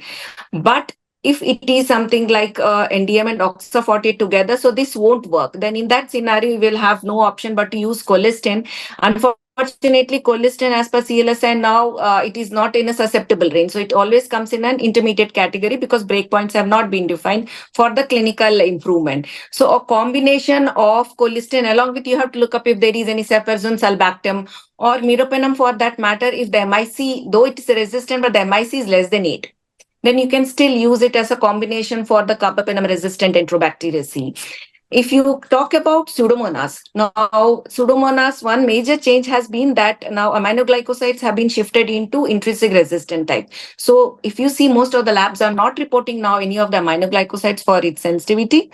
For Pseudomonas, colistin, again, along with it, since a resistant strain, ceftazidime avibactam, or if it's an NDM, ceftazidime avibactam with aztreonam combination is also being, because there is no drug as such available in India, which is both aztreonam and combination with avibactam. So people do use ceftazidime avibactam with aztreonam. And from CMC, there is a lot of data which has come out where they have looked at its synergism. So that is one which we can use. And when we come to CRAB or carbapenem resistant Acinetobacter, very few choices we have because ceftazidime avibactam will not work in that scenario. So colistin along with maybe minocycline or sulbactam or high dose tigecycline. These are some of the things. So again, you have to be guided by the susceptibility pattern and you have to look which other, because colistin in alone you cannot use it. So it's better to use it whichever is the feasible next susceptible antibiotic, which is able to have synergism as well as good tissue concentration or serum concentration in these patients. Okay, thank you, madam, for giving this very precise answer. Now, moving forward to Dr. Amit, very quickly, which tropical fever with ARDS syndrome we should have an idea or we should be aware of in India, in Indian ICUs? Because India is a tropical country and we usually face tropical fever with ARDS. Yes, Dr. Amit. Tropical fevers are very commonly associated with ARDS. This we should keep in mind. The common tropical fevers that we see: malaria, dengue fever, scrub, leptospira, even hantavirus. These are very commonly associated with ARDS. And just by taking a proper history or physical examination and basic lab test, we can diagnose them all.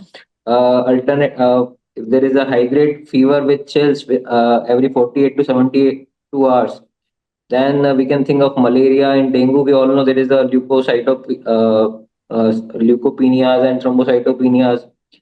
History of mosquito bite is there. If a patient is coming from a tropical belt in a monsoon region with a scar over skin, then we can think of a scrub. If there is a conjunctival rash along with the deranged LFT, we can think of leptospira. Similarly, serology studies can be done accordingly for these all. Okay, thank you. And Dr. Amit, another question to you. Other non-infectious causes of the fever in ICU, E. calculus cholecystitis, DVT, PE, pulmonary vasculitis. Can you please throw some light on this? Because these are also important pathologies which may lead to the fever and we should know. So, as I earlier said, non-infectious causes are very important to know and to address. Calculus cholecystitis, and just by doing some basic test, we can rule out them. Just by doing an ultrasound, if there is there is no obstruction, there is no stones in the gallbladder wall thickness is more than 3 mm. That suggests of calculus cholecystitis. You can see for pancreas also, as well as in the ultrasound for cirrhosis and liver findings. We can assess. There is abdominal collection. We can see in the ultrasound. So these are the non-infectious causes.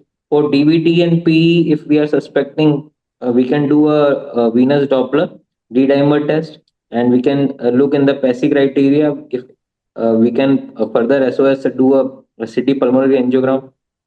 For vasculitis, we can do a Sianka Pianka testing, and similarly, these all things can be done for neurological causes like neuroleptic malignant syndrome or serotonin syndrome, or there is maybe other neurological causes like stroke, hematoma.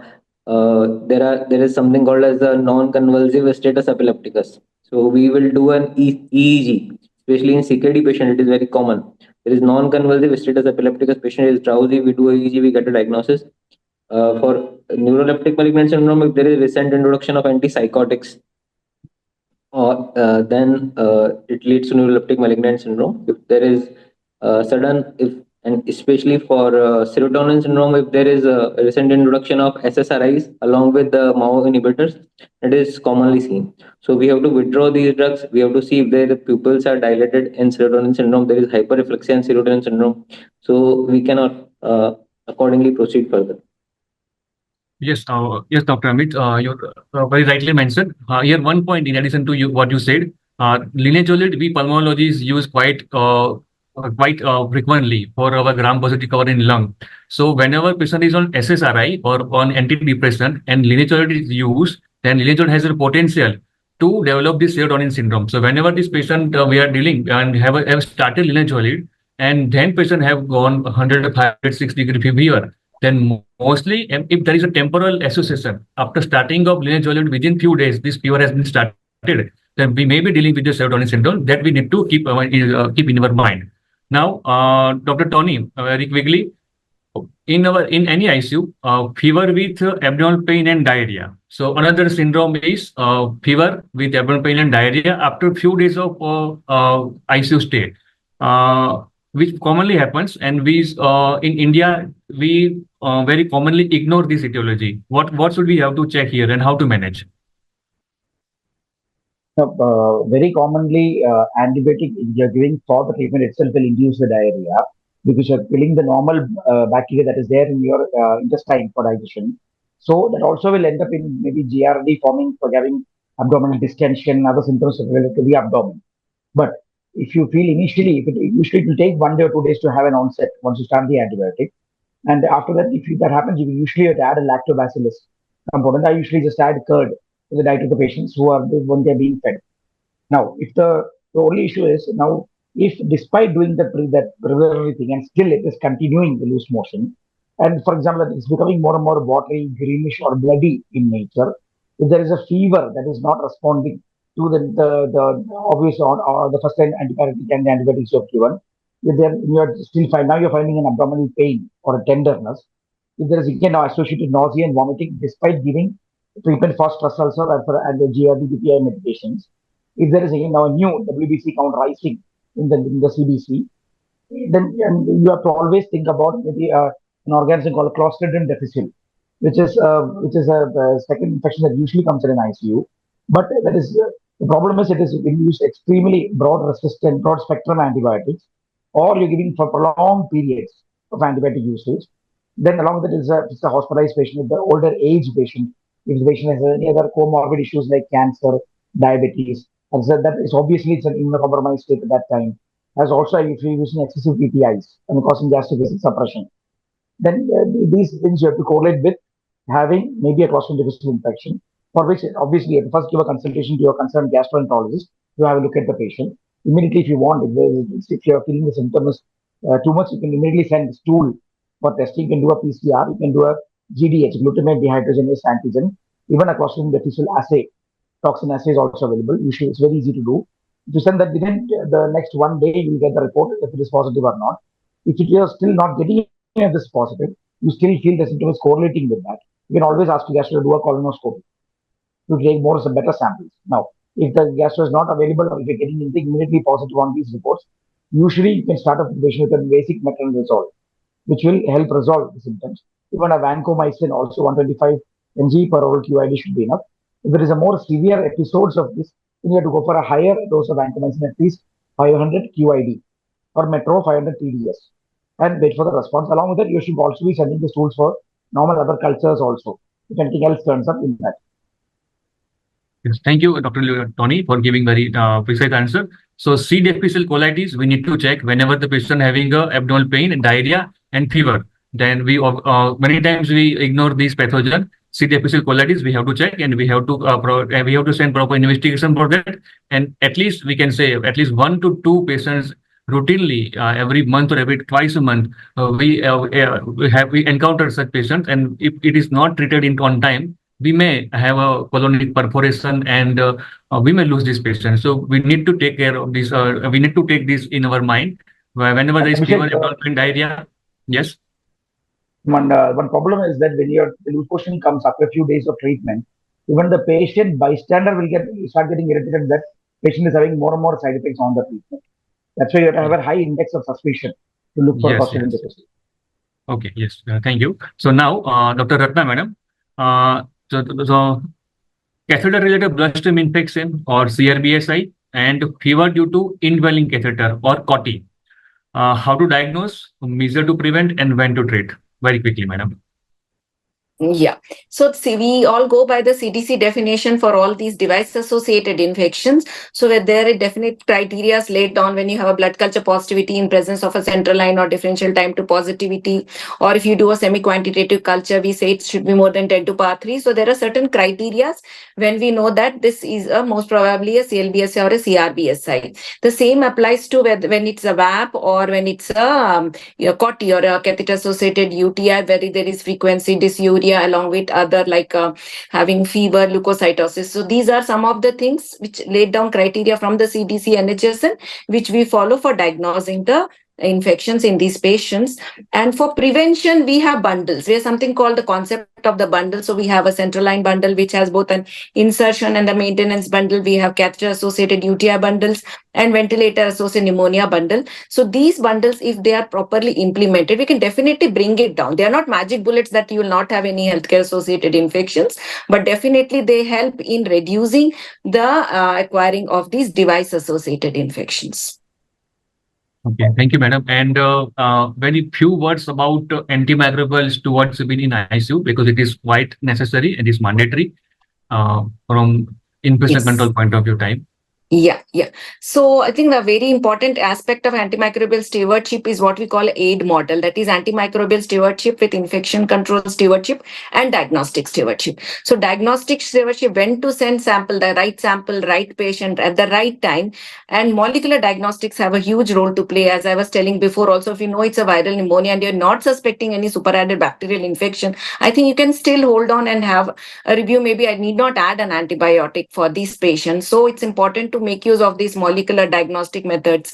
And in addition, this is more of a multidisciplinary. So it should not only be driven by one person, like only microbiologist going and telling, or a clinical pharmacologist going to. It has to be driven by the pharmacist and the empowerment for the intensivist who is there. In addition, there should be a good antibiotic core committee. So if you are going and telling that to stop or look at the opportunities for de-escalations is something which you'd look. And if it's not happening, there should be some escalation matrix where your ID physician can get involved and look at clinically whether really this antibiotic is required or not. And in addition, there is something like therapeutic duplications and all, which should be checked in your prescription audits. And every hospital should have their own formulary. That is also very important. You should have this first, second, third, or whatever brands you have chosen, so that you know that there is no like suboptimal exposure of the patients to these antibiotics. There are multiple steps. There is leadership requirement. And I know CDC has all these 12 steps and all. Practically speaking, it is a day-to-day challenge for us. But make use of the diagnostic stewardship and infection control. I think both of them together will definitely help in having a better AMSP in the ICUs. Okay, thank you, madam. So here we conclude today's panel discussion. And at the end, we will have a carry-home message from each panelist. So Dr. Amit, your carry-home message. I think each patient should be taken for detailed history and physical examination. That is important so that the further diagnostic workup and the management can be tailored upon. Also, we should keep the non-infectious causes of fever in mind. And also, we should keep our heart and mind open for multidisciplinary discussion. Yes, very rightly said. Dr. Anand. So very much what I was about to say has been said by Dr. Amit. So I will just say what I discussed and topics is one, that use of routine BAL is not required, as it is bronchoscopy and lavage is not required. We can use alternate options as well. And we should always keep a possibility of drug fever in mind if we have a prolonged fever with no identifiable cause. Okay, thank you. Dr. Tony. Everything has been covered very well. So only thing is, don't forget to look for the exceptional situations, even in the normal situations, and always have a very good working relationship with the intensivist, so you can be able to openly discuss and banter about many tests that we can send and how many will be a cost factor for the patient and will affect the entire treatment of the patient. Thank you. Okay, thank you. And Dr. Ratnamani, ma'am? Yeah, I think I will say three sentences.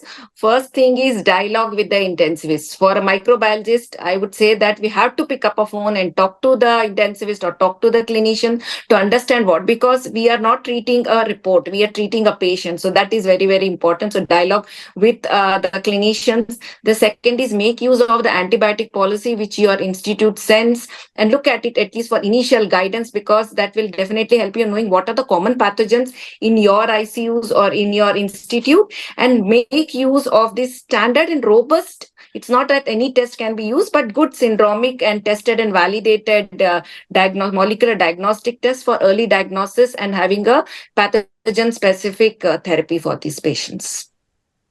Thank you, madam. So, and I thank all the panelists and CCI. So here we will conclude our today's panel discussion. Thank you all.